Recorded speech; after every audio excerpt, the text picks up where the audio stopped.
서울 법원 앞. 이른 아침입니다. 한 여성이 1인 시위 팻말을 들고 서 있습니다. 올해 70입니다. 그런데 말입니다. 이 여성은 지금 요양보호사로 일하고 있습니다. 요양을 받아야 할 나이에 생계를 위해 육체 노동을 하고 있는 겁니다. 불과 1년 전만 해도 이 여성은 달랐습니다. 서울에 집이 있었습니다. 어머니 집도 있었습니다. 회사도 운영했습니다. 자산 규모만 5억 원이 넘었습니다. 대한민국 60대 평균 순자산이 5억 2천만 원입니다. 이 여성은 딱 평균이었습니다. 중산층이었습니다. 그런데 지금은 어떻습니까? 서울 집은 팔렸습니다. 어머니 집도 팔렸습니다. 회사도 정리했습니다. 대출금만 남았습니다. 70살의 요양보호사로 하루하루를 버팁니다. 도대체 이 사이에 무슨 일이 있었던 걸까요? 사실 이 여성만이 아닙니다. 충남 당진의 한 식당. 70대 어르신들이 모였습니다. 이들도 마찬가지입니다. 평생 모은 노후 자금을 전부 날렸습니다. 룸대출도 받았습니다. 딸 결혼 자금도 넣었습니다. 퇴직금도 다 넣었습니다. 당진 지역에서만 300명이 넘습니다. 피해액만 80억 원입니다. 그런데 더 기가 막힌 사실이 있습니다. 이들은 한 번 당하고 끝난 게 아닙니다. 똑같은 사무실을 다시 찾아갔습니다. 그리고 또 돈을 건넸습니다. 100만 원, 500만 원, 1000만 원. 원금을 돌려받겠다고 추가로 투자했습니다. 2차 사기입니다. 왜일까요?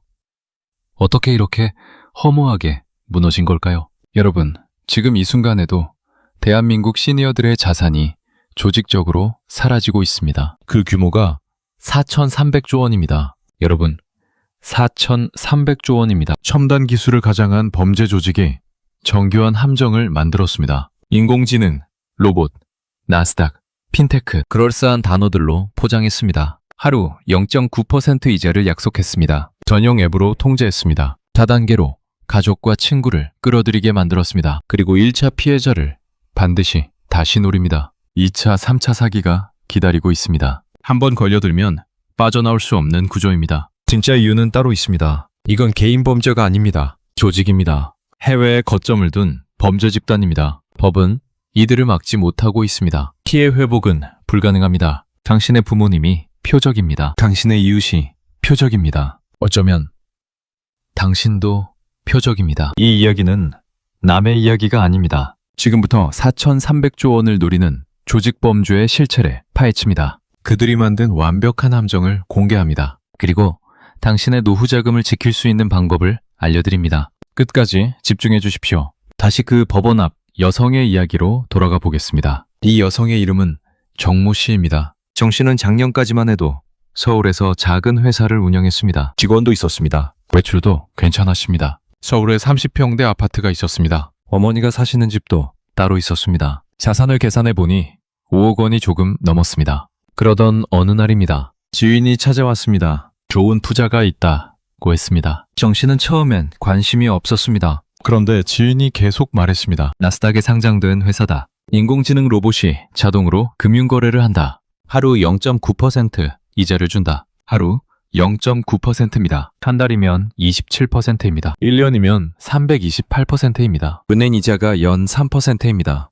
100배가 넘는 수익률입니다. 정 씨는 반신반의했습니다. 하지만 지인이 직접 앱을 보여줬습니다. 투자 금액이 실시간으로 올라가고 있었습니다. 나도 벌써 5천만 원 벌었다고 했습니다. 정 씨는 조심스럽게 1,000만 원을 넣었습니다. 일주일 뒤입니다. 앱을 확인했습니다. 정말로 63만 원이 들어와 있었습니다. 믿을 수가 없었습니다. 정 씨는 다시 2천만 원을 넣었습니다. 또 이자가 들어왔습니다. 126만 원입니다. 정 씨는 확신했습니다. 서울 집을 담보로 대출을 받았습니다. 5천만 원입니다. 전부 투자했습니다. 어머니 집도 팔았습니다. 3억 원입니다. 이것도 전부 투자했습니다. 회사를 정리하며 받은 돈도 있었습니다. 2억 원입니다. 이것까지 전부 넣었습니다. 총 6억 원입니다. 정 씨는 매일 앱을 확인했습니다. 이자가 쌓였습니다. 하루에 540만 원씩 들어왔습니다. 한 달이면 1억 6천만 원입니다. 정 씨는 꿈을 꿨습니다. 1년만 하면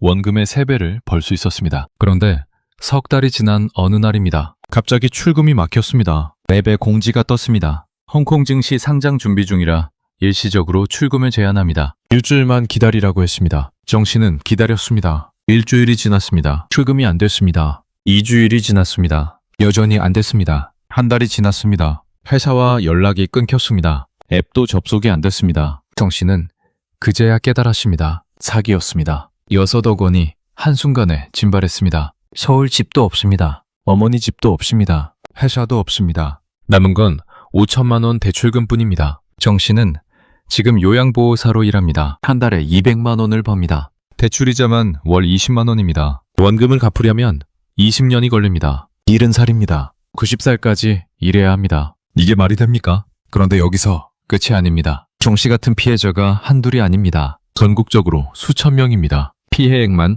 수천억 원입니다. 그리고 이들은 지금도 또 다른 사기를 당하고 있습니다. 먼저 숫자부터 보겠습니다. 대한민국 60세 이상 가구가 보유한 자산입니다. 4,300조 원입니다. 여러분, 4,300조 원입니다. 이게 얼마나 큰 돈일까요?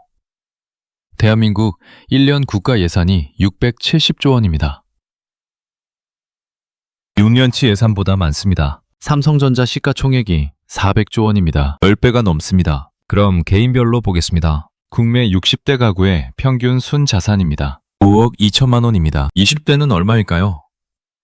3천만 원입니다. 30대는 1억 원입니다. 40대는 2억 5천만 원입니다. 50대는 3억 8천만 원입니다. 60대가 압도적입니다. 가장 부유한 세대입니다. 왜 이렇게 됐을까요?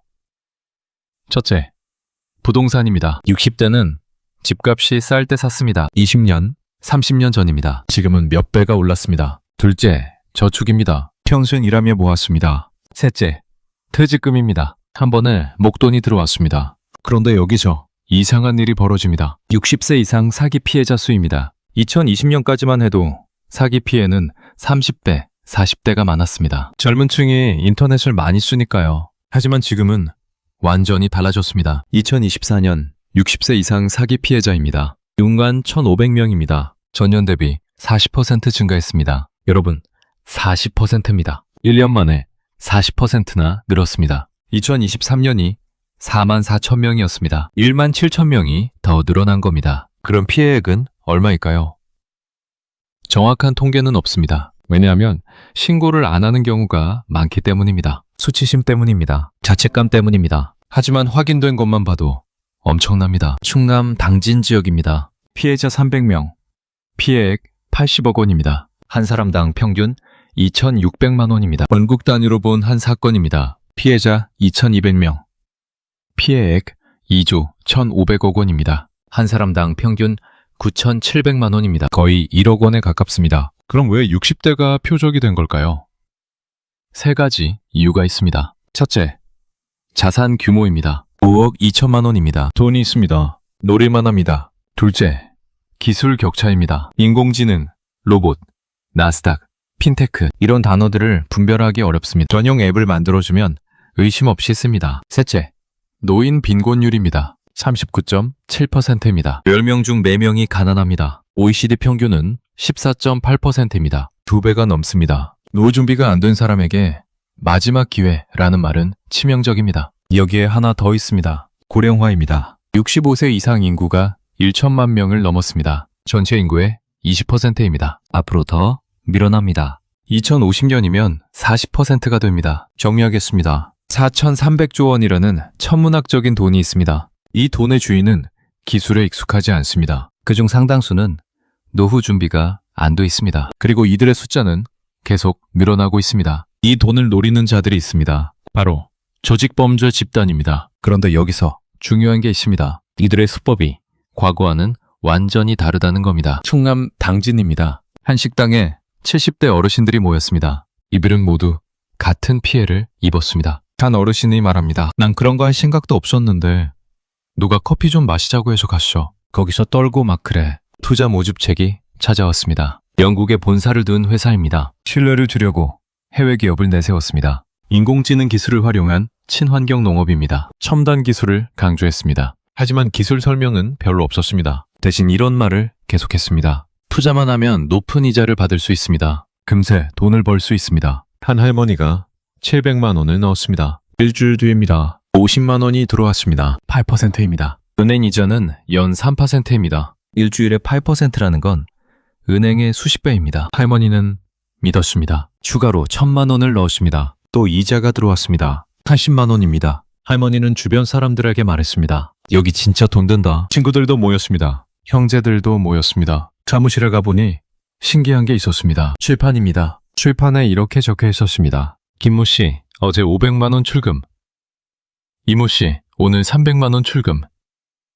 박모 씨, 이번 주 1000만 원 출금. 팀장이 된 사람이 직접 적어놨습니다. 산 할아버지가 말합니다. 나는 이렇게 해서 얼마를 찾았다고 막 그래. 그럼 나만 빠지는 거 아닌가 싶어. 그래서 나도 넣었어. 분위기가 만들어졌습니다. 다른 사람은 다 돈을 벌고 있습니다. 나만 안 하면 나만 손해입니다. 할머니, 할아버지들이 줄줄이 돈을 건넸습니다. 투자금은 특정 앱을 통해서만 입금하게 했습니다. 이자 출금도 해당 앱으로만 가능했습니다. 어르신들은 스마트폰을 잘 못 다룹니다. 모집책이 직접 앱을 설치해줬습니다. 비밀번호도 대신 만들어줬습니다. 할 줄 모르니까 생각하고 다 만들어주는 거야. 어르신들은 앱 사용법을 몰랐습니다. 그냥 돈이 들어오는 걸 확인만 했습니다. 어떤 구조인지, 어디로 돈이 가는지 전혀 몰랐습니다. 처음엔 정말 돈이 되는 것처럼 보였습니다. 이자가 계속 들어왔습니다. 한 달, 두 달, 석 달. 어르신들은 확신했습니다. 이건 진짜구나.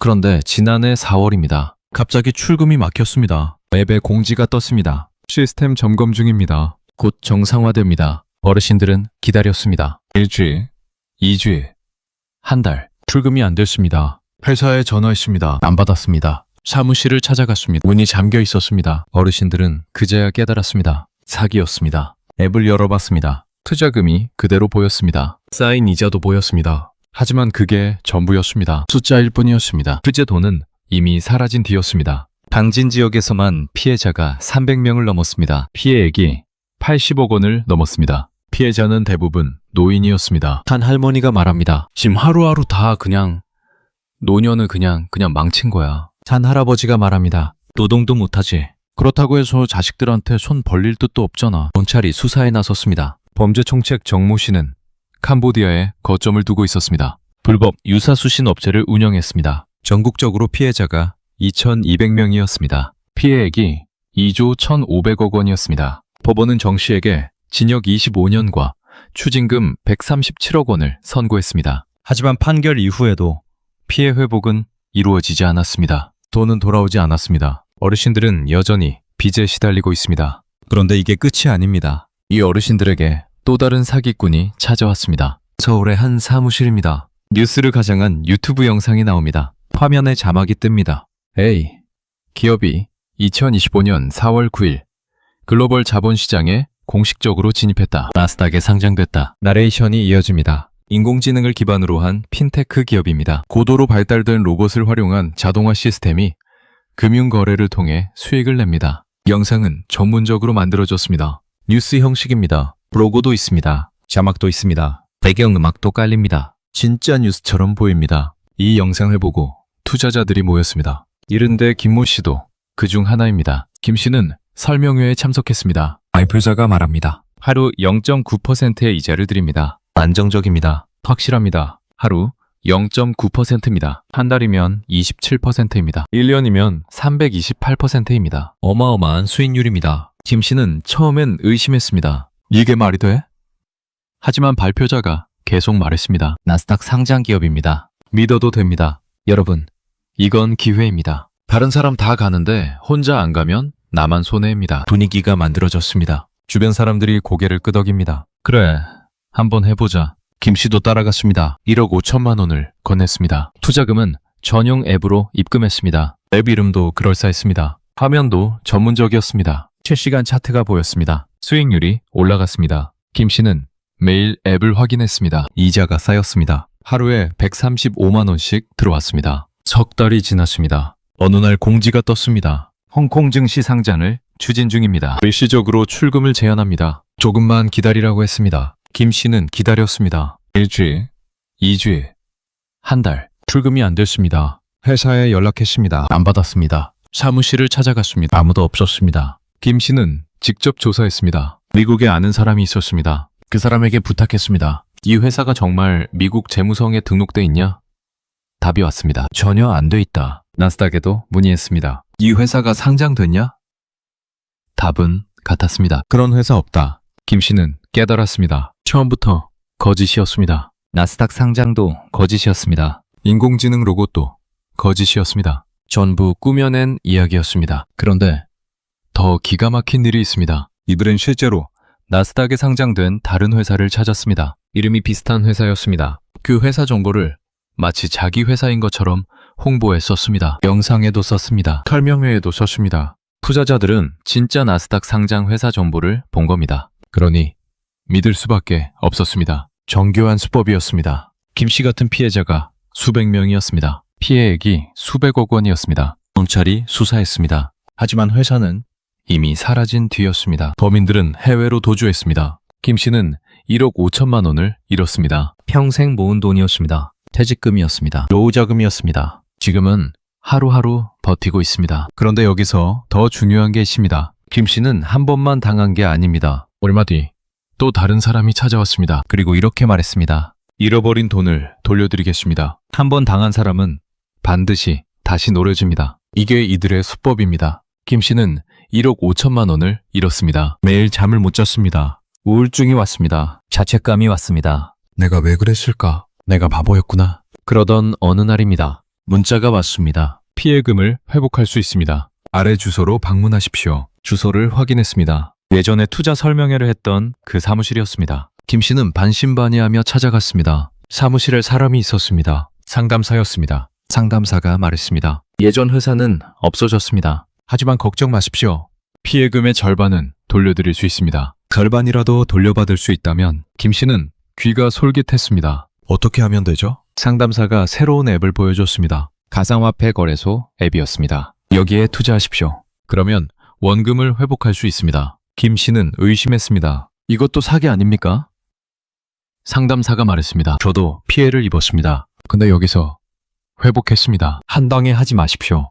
천천히 해보십시오. 상담사 본인도 피해자라고 했습니다. 그 말이 김 씨를 안심시켰습니다. 같은 처지구나. 김 씨는 조심스럽게 100만 원을 넣었습니다. 며칠 뒤 상담사가 다시 연락했습니다. 500만 원 더 넣으십시오. 그러면 더 빨리 회복됩니다. 김 씨는 500만 원을 넣었습니다. 또 연락이 왔습니다. 1000만 원 더 필요합니다. 김 씨는 또 넣었습니다. 이렇게 김 씨는 추가로 3천만 원을 더 잃었습니다. 나중에 확인해 보니 그 가상화폐 거래소는 금융당국에 등록되지 않은 곳이었습니다. 불법이었습니다. 2차 사기였습니다. 1차 피해자를 다시 노린 겁니다. 제작진이 그 사무실을 찾아갔습니다. 회사 이름만 바뀌었을 뿐 비슷한 방식의 투자 모집이 계속되고 있었습니다. 똑같은 수법이었습니다. 제작진이 물었습니다. 여기 회사 이름이 뭡니까?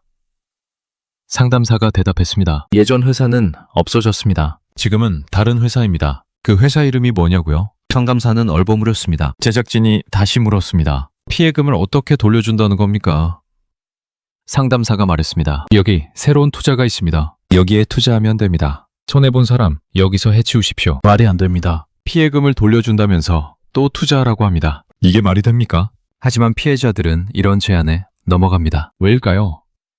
원금을 돌려받고 싶은 절박함 때문입니다. 어쩌면 진짜 돌려받을 수도 있지 않을까 이런 생각이 듭니다. 일선 수사관의 말입니다. 그걸 돌려받기라고 하는데 내가 원금과 이자를 보장받았으니 누구의 추천으로 사람을 소개해주는 경우가 있어요. 그 사람을 소개해주게 되면은 수당을 반드시 받습니다. 다단계입니다. 피해자가 다른 피해자를 끌어들입니다. 그러면 수당을 받습니다. 피해자가 가해자가 되는 겁니다. 한 피해자가 말합니다. 가족, 형제, 친구까지 다 끌어들였습니다. 지금 다 사이가 안 좋습니다. 돈도 잃었습니다. 사람도 잃었습니다. 이건 개인 범죄가 아닙니다. 조직입니다. 해외에 거점을 둔 범죄 집단입니다. 체계적입니다. 분업화되어 있습니다. 모집책이 있습니다. 상담사가 있습니다. 앱 개발자가 있습니다. 돈을 빼돌리는 사람이 있습니다. 그런데 진짜 문제는 따로 있습니다. 이들을 막을 방법이 없다는 겁니다. 경찰이 수사합니다. 범인을 잡습니다. 재판이 열립니다. 판결이 나옵니다.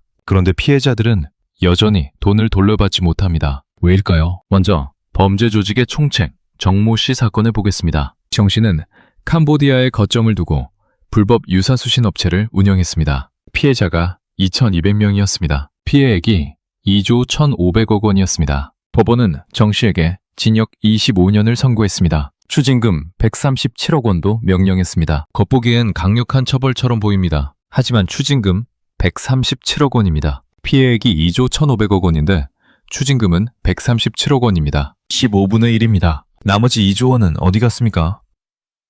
이미 해외로 빠져나갔습니다. 회수가 불가능합니다. 다른 사건도 보겠습니다. 가상자산 투자 사기입니다. 피해자가 수백 명이었습니다. 피해액이 수백억 원이었습니다. 주범 A씨에게 법원이 징역 15년을 선고했습니다. 검찰이 구형한 형량이 징역 30년이었습니다. 하지만 법원은 절반인 15년을 선고했습니다. 피해자들은 실망했습니다. 더 큰 문제가 있습니다. 재판부의 판단입니다. 재판부는 이렇게 봤습니다. 개인과 개인 간의 거래다. 무슨 뜻일까요?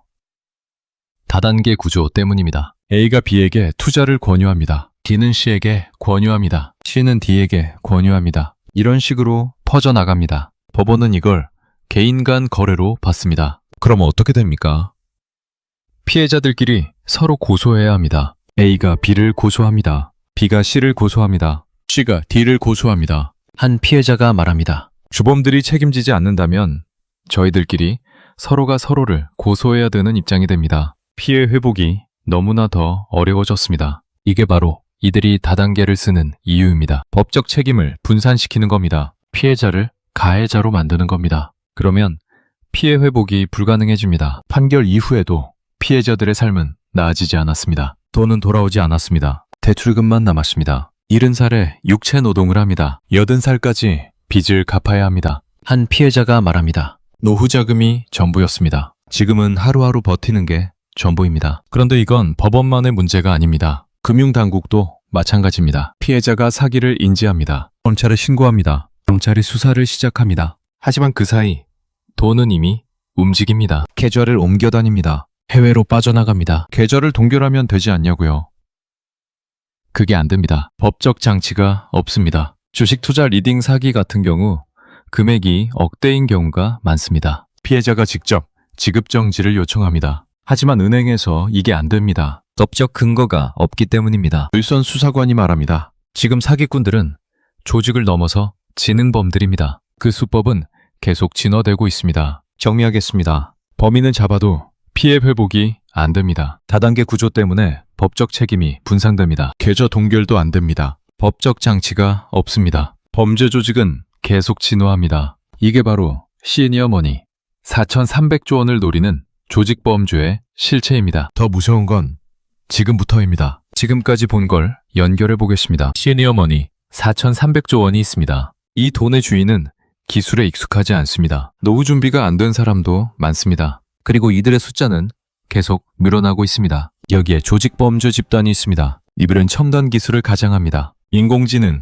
로봇, 나스닥, 핀테크, 그럴싸한 단어를 씁니다. 관용 앱을 만듭니다. 하루 0.9% 이자를 약속합니다. 그리고 다단계를 씁니다. 피해자가 다른 피해자를 끌어들이게 만듭니다. 가족, 형제, 친구를 끌어들입니다. 피해자가 가해자가 됩니다. 1차 피해가 끝나면 2차 사기가 시작됩니다. 피해금을 돌려드리겠습니다. 또 투자를 권유합니다. 한 번 당한 사람은 반드시 다시 노려집니다. 법은 이들을 막지 못합니다. 다단계 구조 때문에 법적 책임이 분산됩니다. 계좌 동결도 안 됩니다. 범인은 잡아도 피해 회복이 안 됩니다. 이게 바로 시니어머니 4,300조 원을 노리는 완벽한 함정입니다. 그럼 왜 시니어가 특히 표적이 됐을까요? 세 가지 이유가 있습니다. 첫째, 자산 규모입니다. 60대 가구 평균 순자산이 5억 2천만 원입니다. 20대의 17배입니다. 30대의 5배입니다. 40대의 2배입니다. 돈이 있습니다. 놀이만 합니다. 둘째, 기술 격차입니다. 인공지능이 뭔지 잘 모릅니다. 나스닥이 뭔지 잘 모릅니다. 킨테크가 뭔지 잘 모릅니다. 전용 앱을 만들어주면 의심 없이 씁니다. 비밀번호도 대신 만들어주면 그냥 씁니다. 분별할 능력이 없습니다. 셋째, 노인 빈곤율입니다. 39.7%입니다. 10명 중 4명이 가난합니다. OECD 평균 14.8%에 2배가 넘습니다. 노후 준비가 안 돼 있습니다. 마지막 기회라는 말이 치명적입니다. 여기에 하나 더 있습니다. 고령화입니다. 65세 이상 인구가 1천만 명을 넘었습니다. 전체 인구의 20%입니다. 2050년이면 40%가 됩니다. 표적이 계속 늘어나고 있습니다. 정리하겠습니다. 시니어머니 4,300조 원은 첨단 기술을 가장한 조직범죄의 표적이 되었습니다. 그리고 1차 피해자는 반드시 2차 사기의 먹잇감이 되는 구조적 함정이 작동하고 있습니다. 이게 바로 지금 대한민국에서 벌어지고 있는 일입니다. 이제 가장 중요한 이야기입니다. 왜 이들의 수법이 이렇게 정교한 걸까요? 이들의 수법을 하나하나 뜯어보겠습니다. 첫째, 첨단 기술입니다. 인공지능, 로봇, 나스닥, 핀테크 전문 용어를 쏟아붓습니다. 70대 어르신이 이걸 분별할 수 있을까요? 불가능합니다. 인공지능 로봇이 자동으로 금융거래를 합니다. 이 말이 무슨 뜻인지 아십니까? 사실 아무 뜻도 없습니다. 그냥 그럴싸하게 들리는 단어를 나열한 것뿐입니다. 하지만 어르신들은 모릅니다. 아, 요즘 기술이 대단하구나. 이렇게 생각합니다. 나스닥에 상장됐습니다. 나스닥이 뭔지 아십니까? 미국 주식시장입니다. 어르신들은 잘 모릅니다. 하지만 미국, 상장이라는 단어가 신뢰를 줍니다. 실제로는 거짓입니다. 하지만 확인할 방법이 없습니다. 둘째, 전용 앱입니다. 투자금을 특정 앱으로만 입금하게 합니다. 출금도 그 앱으로만 가능합니다. 어르신들은 스마트폰을 잘 못 다룹니다. 모집책이 직접 앱을 설치해 줍니다. 비밀번호도 대신 만들어줍니다. 이게 무슨 뜻일까요? 모든 걸 통제한다는 겁니다. 어르신들은 앱 안에서만 돈을 봅니다. 실제로 어디 있는지 모릅니다. 어떻게 움직이는지 모릅니다. 그냥 숫자만 봅니다. 그 숫자는 범죄자가 마음대로 조작할 수 있습니다. 셋째, 다단계입니다. 지인을 소개하면 수당을 드립니다. 피해자가 다른 피해자를 끌어들입니다. 가족을 끌어들입니다. 형제를 끌어들입니다. 친구를 끌어들입니다. 왜 이렇게 할까요? 두 가지 이유가 있습니다. 하나는 빠르게 돈을 모으기 위해서입니다. 다른 하나는 법적 책임을 분산시키기 위해서입니다. 법원은 이걸 개인 간 거래로 봅니다. 그러면 피해자들끼리 서로 고소해야 합니다. 주범은 빠져나갑니다. 피해 회복이 불가능해집니다. 넷째, 분위기 조성입니다. 칠판에 출금 내역을 적어 놓습니다. 김모 씨, 어제 500만 원 출금. 이모 씨, 오늘 300만 원 출금. 다른 사람은 다 돈을 벌고 있습니다. 나만 안 하면 나만 손해입니다. 이런 생각이 들게 만듭니다. 설명회도 열립니다. 수십 명이 모입니다. 발표자가 열심히 설명합니다. 주변 사람들이 고개를 끄덕입니다. 그래, 괜찮은 것 같아. 혼자서는 거절하기 어렵습니다. 다섯째, 2차 사기입니다. 1차 피해자를 다시 노립니다. 피해금을 돌려드리겠습니다. 절박합니다. 원금을 돌려받고 싶습니다. 그 심리를 파고듭니다. 또 투자를 권유합니다. 100만 원, 500만 원, 1000만 원. 추가로 돈을 뜯어냅니다. 여섯째, 해외 거점입니다. 캄보디아, 홍콩, 동남아시아, 해외에 본부를 둡니다. 국내에서는 모집책만 활동합니다. 돈은 바로 해외로 빠져나갑니다. 추적이 어렵습니다. 회수가 불가능합니다. 이게 이들의 완벽한 시스템입니다. 첨단 기술로 포장합니다. 전용 앱으로 통제합니다. 다단계로 책임을 분산시킵니다. 분위기로 압박합니다. 1차 피해자를 다시 노립니다. 해외 거점으로 도주합니다. 한번 걸려들면 빠져나올 수 없습니다. 돈도 잃습니다. 사람도 잃습니다. 노후도 잃습니다. 그럼 도대체 왜 이렇게 된 걸까요? 왜 이들을 막지 못하는 걸까요? 문제는 세 가지입니다. 첫째, 금융당국의 대응 속도입니다. 둘째, 수사 전문성입니다. 셋째, 처벌 수위입니다. 먼저, 금융당국입니다. 피해자가 사기를 인지합니다. 보통 출금이 막힌 뒤입니다. 그때 신고합니다. 경찰이 수사를 시작합니다. 계좌 추적을 합니다. 하지만 그 사이 돈은 이미 움직입니다. A 계좌에서 B 계좌로 갑니다. B 계좌에서 C 계좌로 갑니다. C 계좌에서 해외 계좌로 갑니다. 몇 시간이면 끝납니다. 계좌를 동결하면 되지 않냐고요. 그게 안 됩니다. 법적 장치가 없습니다. 피해자가 직접 은행에 가서 지급 정지를 요청합니다. 하지만 은행은 거절합니다. 법적 근거가 없습니다. 일선 수사관이 말합니다. 주식 투자 리딩 사기 같은 경우에는 금액이 억대인 경우가 많습니다. 이분들이 지급 정지를 스스로 하려고 해도 현재 은행권에서 법적인 장치가 마련되어 있지 않다 보니까 지급 정지가 안 되는 경우가 많아요. 그 사이 돈은 해외로 빠져나갑니다. 회수가 불가능해집니다. 둘째, 수사 전문성입니다. 이들의 수법은 복잡합니다. 가상자산을 씁니다. 전용 앱을 씁니다. 해외 거점을 씁니다. 다단계 조직입니다. 일반 경찰로는 대응이 어렵습니다. 가상자산 추적 기술이 필요합니다. 국제공조가 필요합니다. 전문 수사팀이 필요합니다. 하지만 현실은 그렇지 못합니다. 한 수사관이 말합니다. 지금 사기꾼들은 말 그대로 조직을 넘어서 지능범들이에요. 그 수법은 계속 진화되고 있고요. 범죄 조직은 진화합니다. 하지만 수사 역량은 그 속도를 따라가지 못합니다. 셋째, 처벌 수위입니다. 2조 1,500억 원을 가로챈 범죄자가 징역 25년을 받았습니다. 강력한 처벌처럼 보입니까? 계산해 보겠습니다. 2조 1,500억 원을 25년으로 나누면 어떻게 될까요? 1년에 86억 원입니다. 하루에 2,300만 원입니다. 다른 사건은 어떻습니까? 수백억 원을 가로챈 범죄자가 징역 15년을 받았습니다. 검찰이 구형한 30년의 절반입니다. 이 정도 처벌로 범죄를 막을 수 있을까요? 범죄자의 계산은 간단합니다. 몇 년 감옥 가더라도 수백억 원, 수천억 원을 챙기면 남는 장사다. 실제로 돈의 대부분은 회수되지 않습니다. 해외로 빠져나간 돈은 추적이 어렵습니다. 추징금이 명령돼도 집행되지 않습니다. 범죄자는 출소 후 그 돈을 쓸 수 있습니다. 피해자 단체가 말합니다. 특별수사본부부터 시작해서 양형 강화, 그리고 피해 복구, 이 세 가지를 골자로 해서 진행 중입니다. 하지만 현실은 바뀌지 않고 있습니다. 법적 장치는 마련되지 않았습니다. 수사 역량은 부족합니다. 처벌 수위는 낮습니다. 그 사이 범죄 조직은 계속 진화합니다. 새로운 수법을 개발합니다. 더 정교해집니다. 더 대담해집니다. 이게 끝이 아닙니다. 이 문제는 개인에게서 끝나지 않습니다. 가족 전체로 번집니다. 다시 그 70세 여성 정 씨의 이야기입니다. 정 씨는 6억 원을 잃었습니다. 서울 집을 팔았습니다. 어머니 집도 팔았습니다. 회사도 정리했습니다. 대출도 받았습니다. 전부 투자했습니다. 전부 날렸습니다. 정 씨는 말합니다. 서울에서 살던 집도 팔고 어머니 집도 팔고 회사도 팔아가면서 대출금도 갚고 지금 유지를 하고 있는데 이런 말을 하면은 제가 눈물이 나올 것 같아요. 정 씨는 지금 요양보호사로 일합니다. 한 달에 200만 원을 법니다. 대출이자만 월 20만 원입니다. 생활비를 빼면 남는 게 없습니다. 원금은 언제 갚습니까? 20년이 걸립니다. 90살까지 일해야 합니다. 정 씨의 자녀는 어떻게 됩니까?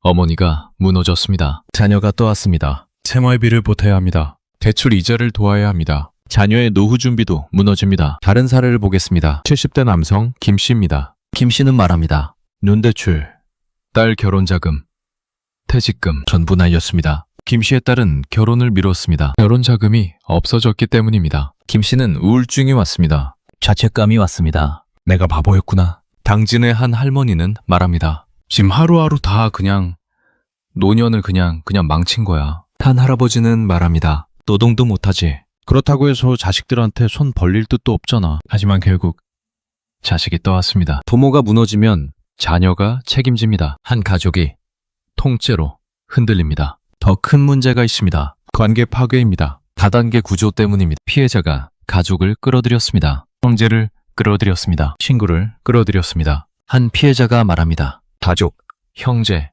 친구까지 다 끌어들였습니다. 소중한 사람들에게 좋은 소식을 전하라고 해서요. 지금 다 사이가 안 좋습니다. 가족이 가족을 원망합니다. 형제가 형제를 고소합니다. 친구가 친구와 연을 끊습니다. 돈만 잃은 게 아닙니다. 사람도 잃었습니다. 한 피해자가 말합니다. 진짜 어디 가서 커피도 못 마셔요. 사람들 만나기가 무서워요. 정신건강도 무너집니다. 우울증이 옵니다. 불안이 옵니다. 자책감이 옵니다. 밤에 잠을 못 잡니다. 알몸을 꿉니다. 한 피해자가 말합니다. 제가 그 수많은 돈을 갖다가 그 사기꾼들한테 바쳤던 것 같아요. 허망해요. 노후 준비가 무너졌습니다. 평생 일궈온 게 사라졌습니다. 남은 인생을 어떻게 살아야 할지 모릅니다. 그런데 이건 한 개인의 문제로 끝나지 않습니다. 부모가 무너지면 자녀가 떠왔습니다. 한 가족이 통째로 흔들립니다. 20대, 30대, 40대가 부모 세대의 빚을 떠왔습니다. 이들의 노후 준비도 무너집니다. 악순환입니다. 부모 세대가 무너지면 자녀 세대도 무너집니다. 한 세대의 문제가 다음 세대로 넘어갑니다. 지금 대한민국에서 벌어지고 있는 일입니다. 4,300조 원이 조직적으로 사라지고 있습니다. 수만 명의 노후가 무너지고 있습니다. 수만 가족이 흔들리고 있습니다. 자, 그렇다면 우리는 어떻게 해야 할까요? 첫째, 의심하십시오. 하루 0.9% 이자는 불가능합니다. 연 328%입니다. 은행 이자가 연 3%입니다. 100배입니다. 말이 안 됩니다. 나스닥 상장이라는 말에 속지 마십시오. 인공지능이라는 말에 속지 마십시오. 로봇이라는 말에 속지 마십시오. 그럴싸한 단어일 뿐입니다. 실체가 없습니다. 다른 사람은 다 돈을 벌고 있다는 말에 속지 마십시오. 칠판에 출금 내역이 적혀 있어도 의심하십시오. 전부 조작일 수 있습니다. 둘째, 5초 안에 끊으십시오. 투자 권유 전화가 옵니다. 바로 끊으십시오. 문자가 옵니다. 바로 삭제하십시오. 설명회에 오라고 합니다. 가지 마십시오. 검찰청, 경찰청을 사칭해도 끊으십시오. 공식 기관은 전화로 투자를 권유하지 않습니다. 문자로 계좌번호를 보내지 않습니다. 앱 설치를 요구하지 않습니다. 피해금을 돌려드리겠습니다. 라는 말에 속지 마십시오. 2차 사기입니다. 추가로 투자하라고 합니다. 또 돈을 잃습니다. 금융사기 예방 교육을 받은 한 수강생이 말합니다. 이제는 좀 의심을 먼저 해볼 것 같아요. 제일 먼저 의심하고요. 셋째, 가족과 대화하십시오. 투자하기 전에 자녀에게 물어보십시오. 이거 괜찮은 것 같니? 자녀가 확인해 줄 수 있습니다. 주변 사람과 상의하십시오. 혼자 결정하지 마십시오. 만약 투자 권유를 받았다면 근처 경찰서를 찾아가십시오. 주민센터를 찾아가십시오. 이런 제안을 받았는데 괜찮은 건가요? 물어보십시오. 공식 기관이 확인해 줄 수 있습니다. 금융교육 강사가 말합니다. 공식적인 기관에서는 문자나 계좌번호를 주세요. 이런 거는 안 합니다. 제가 알고 있기 때문에 오늘은 더 확실하게, 다음에 어떤 그런 것들이 오거나 그러면 정말 확신하게 안 받거나 그렇게 할 수 있겠다. 그런 자신감이 생겼어요. 작은 대화 하나가 노후 자금을 지킵니다.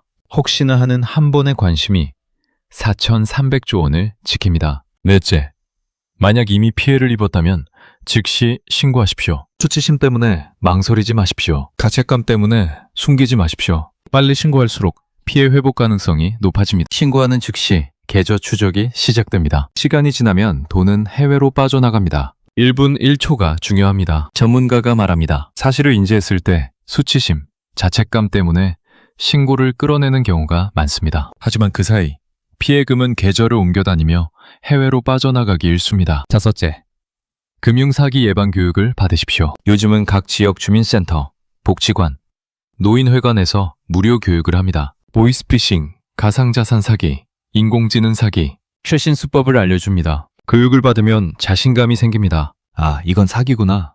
바로 알 수 있습니다. 예방이 최선입니다. 전문가가 말합니다. 매번 새로운 금융사기가 나오기 때문에 사실 이거에 대한 대처 능력을 매년 교육을 통해서 알려드려야 된다고 생각합니다. 마지막으로 정리하겠습니다. 대한민국 시니어머니 4,300조 원입니다. 여러분의 부모님, 이웃 어르신들이 평생 일궈온 자산입니다. 60대 가구 평균 순자산 5억 2천만 원입니다. 20년, 30년, 40년을 일하며 모은 돈입니다. 집을 사고 저축하고 퇴직금을 받아 만든 자산입니다. 그런데 지금 이 순간에도 이 돈이 조직적으로 사라지고 있습니다. 조직범죄 집단이 이 돈을 노리고 있습니다. 2024년 60세 이상 사기 피해자가 6만 1,500명입니다. 전년 대비 40% 증가했습니다. 한 해 동안 1만 7천 명이 더 늘었습니다. 이들은 첨단 기술을 가장합니다. 인공지능, 로봇, 나스닥, 핀테크, 그럴싸한 단어로 포장합니다. 하루 0.9% 이자를 약속합니다.